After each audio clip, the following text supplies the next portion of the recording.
Hello number curious friends, welcome to the channel where we talk numbers and where numbers talk to us. Today we'll continue with technical stuff and learn how to account for sale of fixed assets and how this is reflected in cash flow. In the last lesson we've discussed the definition of tangible and intangible fixed assets and their accounting through their life cycle. When you decide that you don't need an asset anymore, you can sell or scrap it. Apart from a normal physical sale of the asset, you need to properly account for that. When you dispose of your asset, you remove cost and accumulated depreciation from your balance sheet, everything you have in relation to that asset. Then you compare the net book value (NBV) with sale proceeds and record a gain, credit or loss, debit in the income statement. You will have a gain when the sales price is higher than your carrying value or net book value, and loss when the sales price is lower. Let's have a look at an example and assume we used our truck for 8 years. That would mean we had 8 times 1,550 or 12,400 of accumulated depreciation. When deducted from the initial cost of the truck of 15,500, that gives us 3,100 of the net book value. Now we sell the truck for 4,000. This is higher than the net book value of it, so we expect a gain from the sale. This sale results in the accounting bookings to the ledger as follows.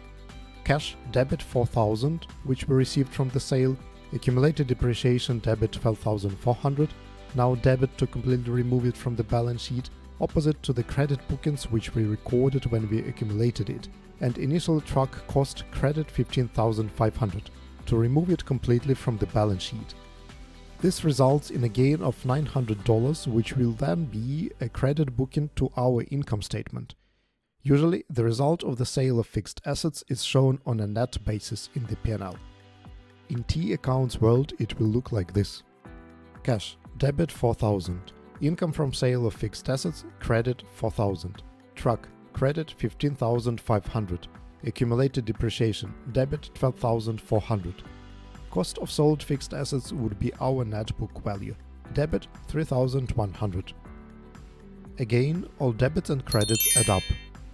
And if we record the transaction in the income statement, that will result in income of 4,000 less cost of 3,100 equals gain of 900. The profit will then move to retained earnings in equity. What happens when we sell a truck for 2,500? We will get a loss on the sale as we get less in return compared to the net book value of the truck.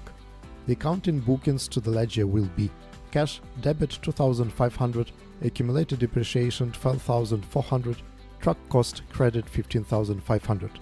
This results in a loss of 600 which we book as debit to balance the books. So we see how that impacts our balance sheet and income statement. How is that all linked to the cash flow? Purchasing fixed assets flows through investing cash flow as cash outflow. That would be our initial 15,500 when we bought the truck. During the life of the fixed assets, depreciation or amortization are added back in operating cash flow as they are non-cash expenses, for indirect method of the cash flow. When we sell the asset, sale proceeds also go into the investing cash flow, like buying them, but this time as an inflow. An important point to remember, when you sell fixed assets, in our case the truck, your income statement result from it does not equal the cash flow. In our case, we recognize $900 of gain which sit in our profits for the year, but total cash receipts were 4,000. Quite a mismatch, isn't it? These cash receipts of 4,000 should now be reflected in the investing cash flow, but we also have 900 of the gain in our profits. If we leave it as is, we will have 4,900 from the sale, which is incorrect. To avoid double counting, we need to remove 900 from our profits. That's why the gain or loss is adjusted out of operating cash flow. Similar to depreciation or amortization, it's non-cash. Our cash flow then will look like this. Say total profit for the year 10,000. Add back any depreciation and amortization for the year, say 2,000. Subtract gain from the sale of fixed assets, 900.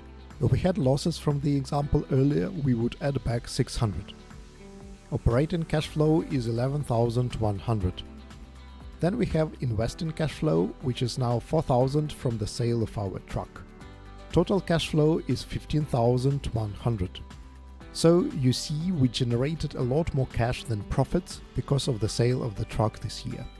Sometimes businesses use sale of fixed assets as a source of cash if they need it urgently.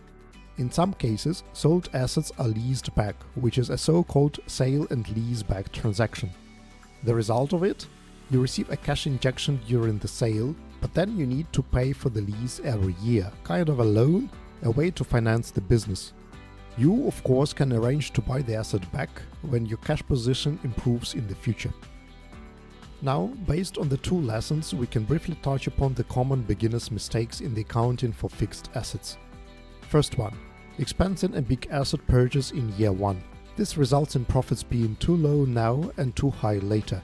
The second one, forgetting the residual value in calculation of depreciation. That means you know your asset will be worth more than zero when you stop using it. You need to deduct this residual value when calculating depreciation. Next one, depreciating land. Next, capitalizing small repairs that don't extend useful life. Next one for the sale of fixed assets, using initial cost instead of the net book value as the cost of disposed of assets. And one more, not removing accumulated depreciation from the books. And the last one, forgetting to reverse gain or losses from the sale of fixed assets from the operating cash flow. So, this was the second part dedicated to the fixed assets topic. In the next lesson, we will discuss types of depreciation and amortization to wrap up the topic. For now, let's summarize this lesson. When selling a fixed asset, remove cost and accumulated depreciation from the balance sheet. Sale of fixed assets may result in a gain or a loss in the income statement, which should be removed from the operating cash flow.